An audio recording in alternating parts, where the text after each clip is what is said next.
Good morning. My name is Sonika. I'm a student of BSc Chemistry on second year. I'm going to read the chapter Thermodynamics. Introduction, need for the second law and different statements of the law. The first law of thermodynamics had certain serious limitations. To overcome these limitations, a strong need was therefore felt to introduce another law called second law of thermodynamics. A few limitations of the first law, and as a consequence, some definition given to the second law are briefly given below. A major limitation of the first law of thermodynamics is that it merely indicates that in any process there is exact equivalence between various forms of energy involved, but it provides no information concerning the feasibility of the process, whether the process is possible or not. For example, the first law does not indicate whether heat can flow from a cold end to hot end or not. All that it tells is that if the process occurred, the heat energy gained by one and would be exactly equal to that lost by the other end. Similarly, the first law does not tell whether a gas can diffuse from low pressure to high pressure and water itself run uphill, etc. The second law supplies answer to above question by stating that all spontaneous process like flow of heat from hot end to cold end, diffusion of gas from high pressure to low pressure or the flow of water down a hill, etc., are thermodynamic irreversible. First definition. The term spontaneous process used in the above definition means a process which can take place without the help of an external inner agency. All natural processes, some of which are mentioned in the definition above, are spontaneous process. However, it may be mentioned here that the term spontaneous does not give any idea of the rate of the process, whether the process takes place fast or slowly. All that it implies is that a process can occur without the help of an external agency. The first law states that when heat is converted into work, the work obtained is equivalent to the heat absorbed. However, it has been seen from the experience that the heat absorbed cannot be completely converted into work without leaving some changes in the system or surrounding. For example, the heat produced in a locomotive is not fully utilized in running the train. A part of it is lost into the surrounding or wasted in overcoming the friction. Hence, the second law is also stated as follows: the complete conversion of heat into work is impossible without leaving some effect elsewhere. Second definition. Based on the above definition, a number of other definitions have been given to the second law of thermodynamics. The two important ones are: it is impossible to construct a machine functioning in cycle which can convert heat completely into equivalent amount of work without producing some changes elsewhere. Third definition. Without the use of any external agency, heat cannot by itself pass from colder to hotter body. Fourth definition. The term functioning in cycle is introduced in the above definition to indicate that the machine must return to its original state at regular intervals so that it can function continuously. Further, it may be recalled that in an isothermal reversible expansion of an ideal gas, delta U is equal to 0, that Q is equal to W. The work done is exactly equal to the heat absorbed by the system. In other words, in this process, heat is completely converted into work. However, it is important to observe that this conversion is accompanied by an increase in volume of the gas so that the system has undergone a change. A number of other definitions have also been given to second law of thermodynamics, which will come across in the succeeding sections of this chapter. The fraction of the heat absorbed by a machine that it can transform into work is called efficiency of the machine. Thus, if Q is the heat absorbed, W is the work done, the efficiency of the machine is W by Q. The machine which is used for the conversion of heat into work is called heat engine. In order to bring about this conversion, the engine absorbs heat from heat reservoir at high temperature called source. convert a part of it into work, and returns the remainder to the heat reservoir at low temperature called the sink. Carnot cycle and its efficiency. In order to calculate the efficiency of an heat engine, Sadi Carnot in 1824 devised a technique called Carnot cycle.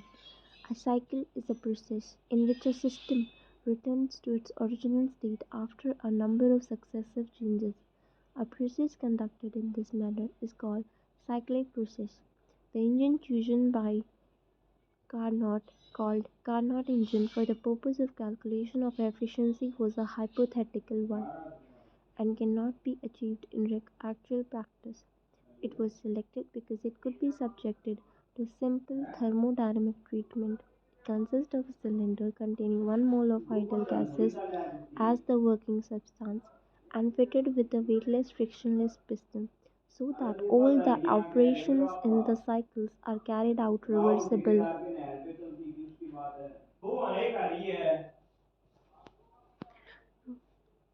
So that all the operations in the Carnot cycle are carried out reversibly.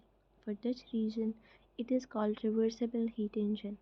The cylinder is supposed to be insulated on all sides except at the bottom so that heat can flow to and or from the surrounding only through the bottom.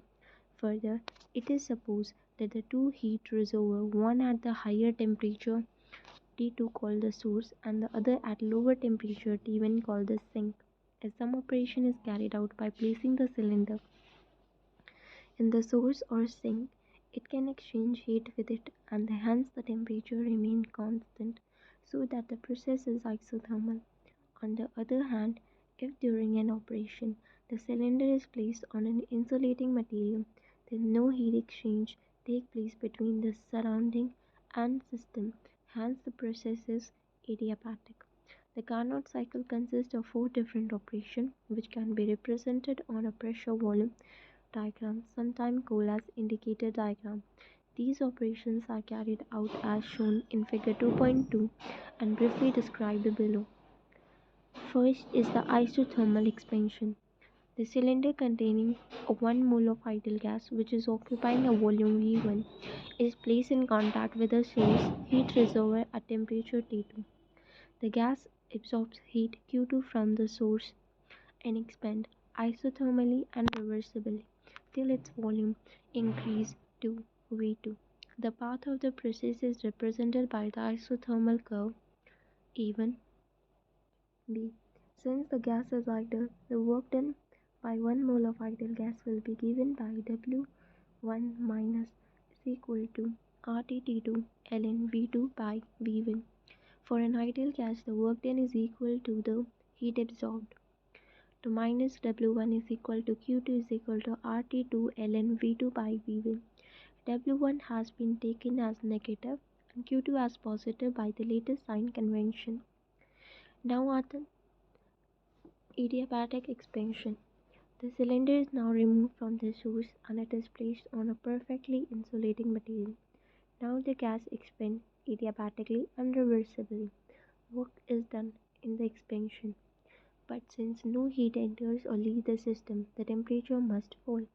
The reversible adiabatic expansion is continued till the temperature has fallen to T1, which is the temperature of the sink. Suppose the corresponding volume becomes V3. The path is shown by the adiabatic curve BC.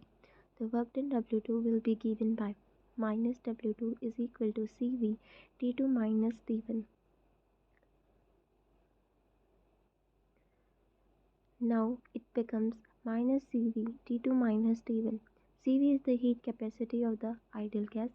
Again, W2 is negative by the usual sign convention. Isothermal compression. The cylinder is now removed from the insulating material, now placed in contact with the sink, the heat reservoir at temperature T2. 1. The gas is compressed isothermally and reversibly till the volume decreases from V3 to V4.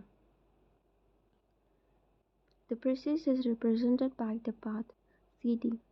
The work done is taken as positive by the usual convention of signs and hence will be given by W3 is equal to RT1 ln V4 by V3. During the operation, an amount of heat Q1 exactly equal to Q3. W3 will be returned to the sink at temperature T1.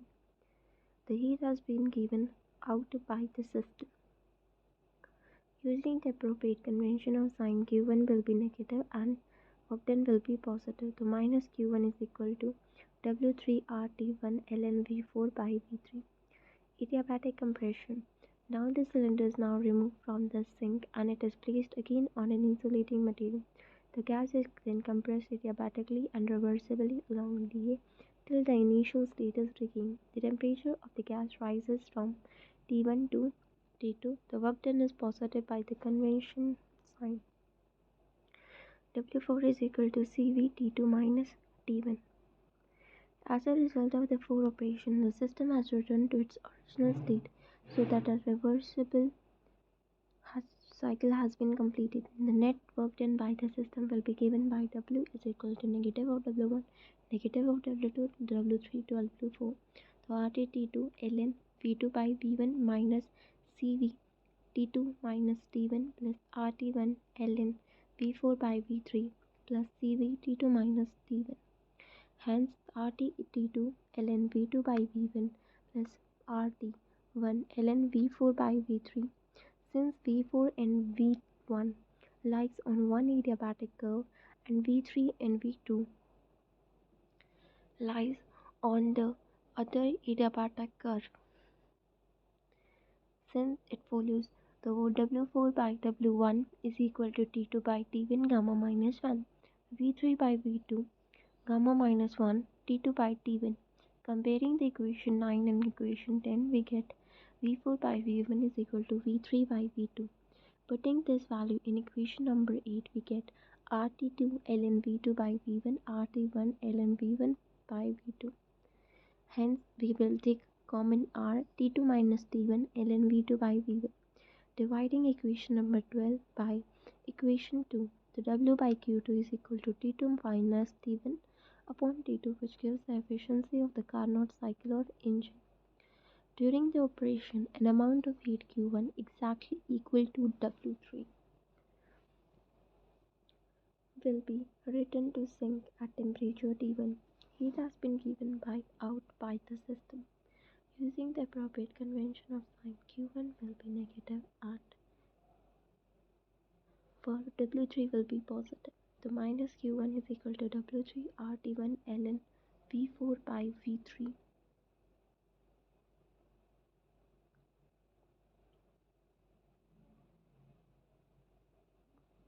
Now we come to our Carnot theorem.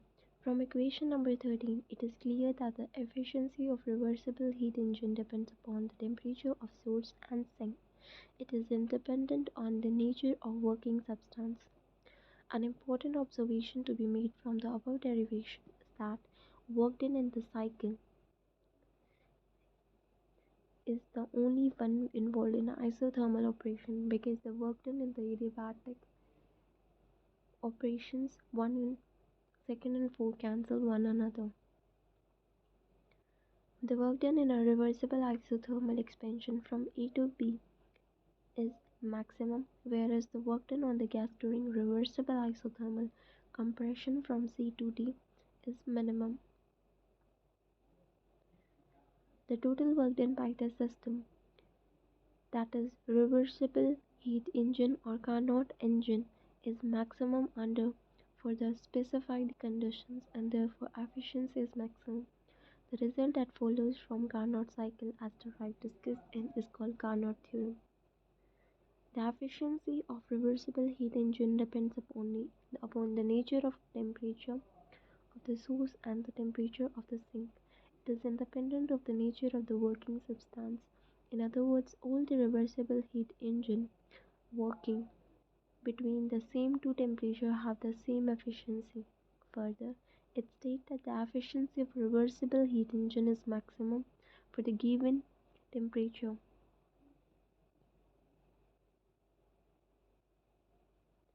Since the quantity T2 minus T1 by T2 is always less than unity, the efficiency of heat engine is always less than unity. In view of the above discussion, second law of thermodynamics is sometimes as follows. A heat engine absorbs a certain amount of heat from the source, converts a part of it into work, and returns the rest to the sink. In other words, it is impossible to convert the heat completely into work. The work done is equal to Q2 minus Q1. The net work done by the system is equal to the net heat absorbed by the system. So Q2 by Q minus Q1 upon Q2 is equal to T2 minus T1 upon T2. The efficiency of heat engine may be given by the following expression. N is equal to W by Q2, Q2 minus Q1 by Q2, T2 minus T1 by T2. This result derived from reversible Carnot cycle led to the introduction of a new thermodynamic term called entropy.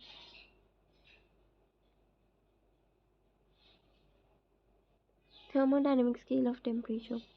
From our early studies, we are familiar that the thermodynamic is constructed most commonly by taking a suitable amount of mercury in a glass bulb at the end of the capillary tube and marking 0 when it is placed in contact with the ice and marking 100 when it is placed in contact with the boiling water. The length between the 2 points, which is then divided into 100 equal parts, called degrees. The scale of temperature thus obtained is called Celsius scale of temperature. However, because different liquids because different liquids expand to different extent, the coefficient of expansion are different. Hence, also they do not expand uniformly over a given range.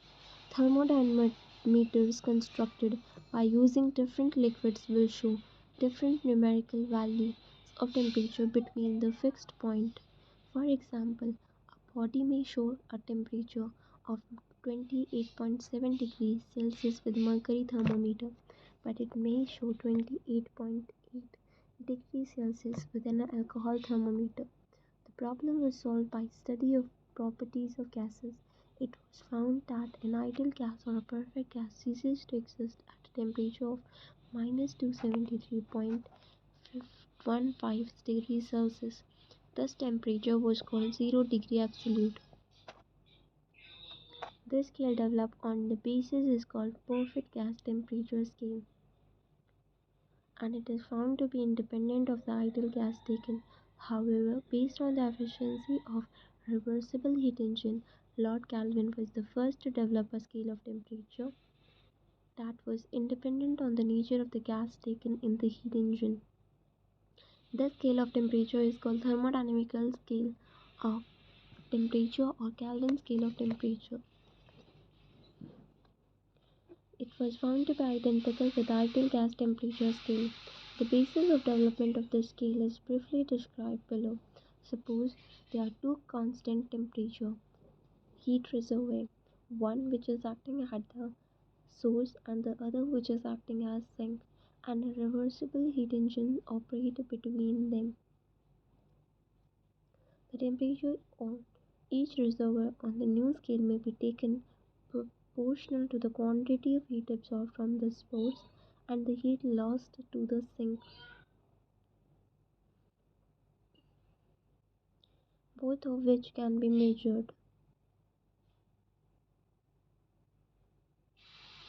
If Q2 is the heat transfer from the source heat reservoir at high temperature and Q1 is the heat transfer in the sink reservoir which is at the low temperature, then if their temperature on the thermodynamic or Kelvin scale are represented by theta 2 and theta 1 respectively, we shall have Q2 is equal to theta 2 divided by Q1 is equal to Q theta 1. This ratio of two temperature has been defined in manner independent of the nature of thermometric substance. Taking the reciprocal of the both equation and subtracting the result from unity, 1 minus Q1 by Q2 is equal to 1 minus theta 1 by theta 2. Putting q2 minus q1 upon q2 is equal to theta 2 minus theta 1 by theta 2. Putting theta 1 is equal to 0, that is 0 of the new scale, we get q2 minus q1 by q2 is equal to 1. This implies that the 0 on the Kelvin scale is the temperature or the sink of reversible heat engine whose efficiency is unity, which is capable of converting heat completely into work. But from equation, it may be seen that it is possible only at absolute zero. On the ideal gas of temperature, it leads to the conclusion that the Kelvin scale and gas scale are identical provided the gas is ideal. The temperature on thermodynamic scale are expressed in terms of degrees Kelvin. It has been found that if the lower fixed temperature is taken equal to the triple point of the water, that is 273.16 Kelvin, the Kelvin is exactly equal to Celsius degree. The temperature on the absolute scale, which is the melting point of the ice, 273.16. It is often referred to as degrees Kelvin. It may be concluded that the thermodynamic scale of temperature, as defined on the basis of second law of thermodynamics, is more basic than based on ideal gas because any fluid can be used. Ideal gas scale is more practical for laboratory use. Concept of entropy. Entropy as a state function. For reversible Carnot cycle working between two temperatures T2 and T1, it has been seen that Q2 minus Q1 by Q2 is equal to T2 minus T1 by T2, where Q2 is the heat absorbed isothermally and reversibly at temperature T2, and Q1 is the heat lost isothermally and reversibly to the sink at temperature T1. The above equation may be simplified as 1 minus Q1 by Q2 is equal to 1 minus T1 by T2. Q2 by T2 is equal to Q1 by T1. Q by T is equal to constant. Hence, we can conclude that the heat absorbed or lost isothermally and reversibly divided by temperature at which the heat is absorbed or lost is a constant quantity for a particular system.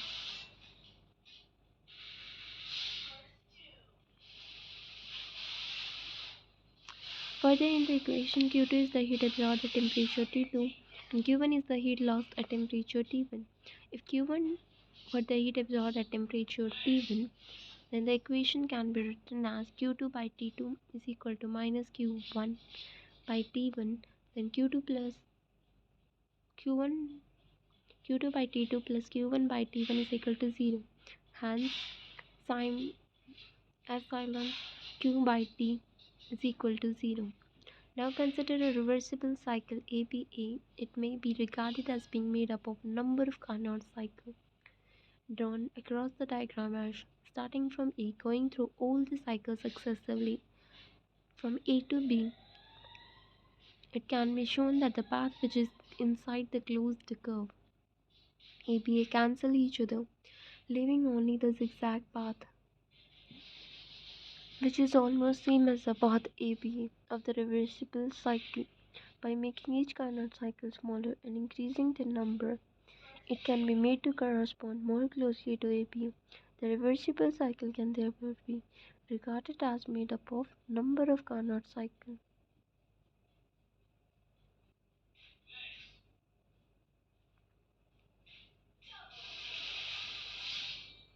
Hence, epsilon Q by 2 is equal to 0 for an infinite number of Carnot cycles. Del Q by T is equal to 0, where del Q is a very small quantity of the heat absorbed at temperature T during the small isothermal change of the reversible cycle. Further, the above term may be divided into two parts, one for the path A to B and other for the path B to A. Del Q by T limit A to B or B to A del Q by T is equal to 0. Hence, del Q by T A to B is negative of B to A del Q by T. The Q by T AB and minus Q by T BA. This implies that the total value of the quantity Q by T for the path A to B is equal to the total value for the quantity Q by T for the path reverse path P to A. It may be concluded that Q by T is a state function. Its value depends only on the initial state and final state independent of the path. Obviously, Q by T is the change in the value of a quantity or a function having some definite value at B and depending upon the values of pressure, temperature, volume. This quantity or the function is called entropy and it is usually represented by symbol S. The SA is the value of entropy at A, SP is the value of entropy at B. Then we must have Q by T is equal to SP minus SA is equal to delta S, where delta is to represent the total change in entropy in going from initial state A to final state B.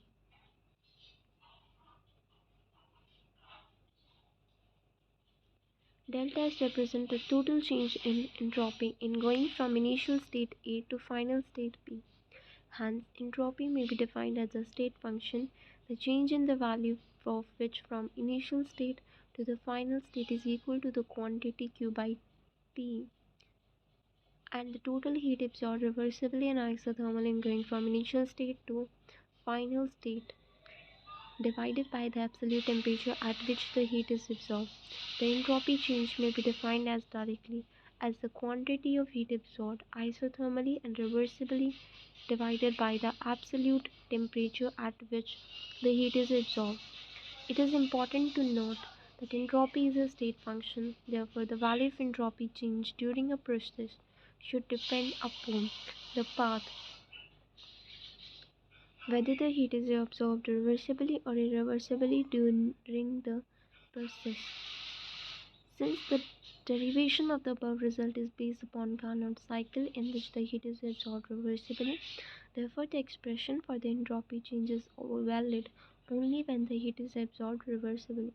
Thus it is better to use the symbol Q reversible in place of Q. Thus the expression may therefore be written as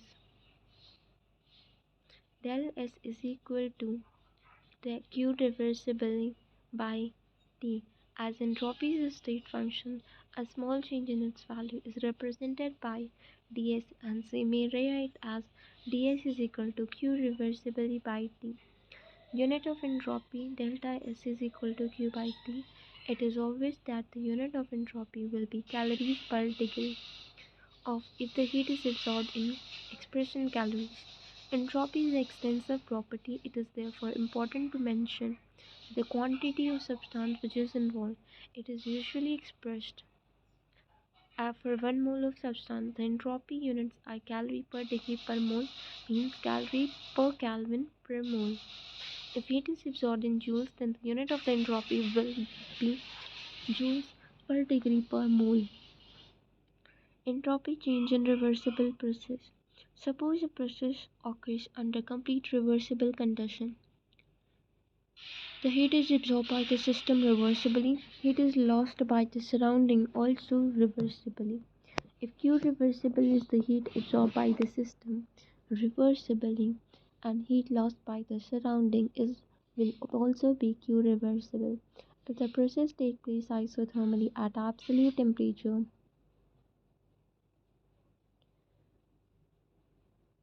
entropy change of the system will be given by delta S system is equal to Q reversible by T. Entropy change of the surrounding will be given by delta S surrounding Q reversible by T, which is negative. Total entropy change for the combined system and the surrounding will be delta S system plus delta S surrounding Q reversible minus Q reversible T is equal to 0. We may conclude that in a reversible process, the net entropy change for the combined system and the surrounding is 0. There is no net change in the entropy. Entropy change in irreversible process. If any part of the process is irreversible, then the whole process is irreversible. Suppose that the total heat lost by the surrounding is Q irreversible, the heat will be absorbed by the system, but the entropy change of the system does not depend upon the heat actually absorbed, but it depends upon the heat absorbed reversibly. on the quantity Q reversible. If the heat is absorbed isothermally by the system at absolute temperature, then the entropy change of the system will be given by Q reversibly by T. Suppose that the loss of the heat by the surrounding take place infinitely slowly, reversible and isothermal at a temperature, then the entropy change of the surrounding will be delta surrounding minus Q irreversible by T. The total entropy change for the combined system and surrounding will be delta S system plus delta S surrounding is equal to Q reversible by T minus Q irreversible by T. Now we know that work done in reversible process is maximum work done. That is, work done by reversible is greater than work done by irreversible. Further, as the internal energy is the state function, the value of delta U is same whether the process is carried out reversibly or irreversibly. Delta U is equal to Q reversible minus work done. Reversible is equal to Q irreversible minus work done irreversible. Combining the result from 4 and 5, we conclude that Q reversible is greater than Q irreversible. Q reversible by T is greater than Q irreversible by T. Q reversible by T minus Q irreversible by T is equal to 0. Combining the result with the result in equation 3, we observe that delta S system plus surrounding is greater than 0. It may be concluded that in a irreversible process, the entropy change for the combined system and surrounding is greater than 0. All and irreversible processes are accompanied by a net increase of entropy. Since all the spontaneous processes are thermodynamical, irreversible, first definition of second law of thermodynamics, it may be stated that all spontaneous processes are accompanied by a net increase in entropy. This is one of the very common statement of the second law of thermodynamics. The result for the entropy change in a reversible process and that in a irreversible process may be combined together. Delta system plus delta surrounding greater or equal to 0, where the sign equal to stand for reversible process and the sign greater than for irreversible process. The exact calculation of entropy change delta S total for the irreversible process when the heat flows from a body B at high temperature T2 to a body A which is at low temperature T1. When brought in contact, it may be carried out. The heat lost by the body B is represented by Q reversible. The flow of heat may be allowed to take place at infinitely slowly so that it absorbed by the body A irreversible and isothermal at T1, which may be represented as Q reversible.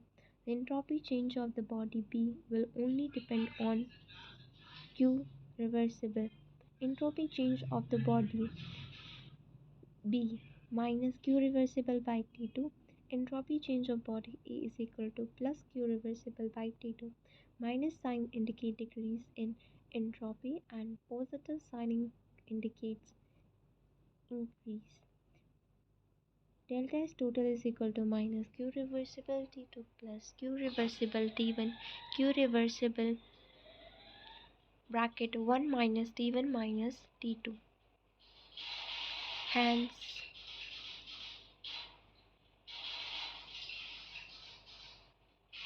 thank you.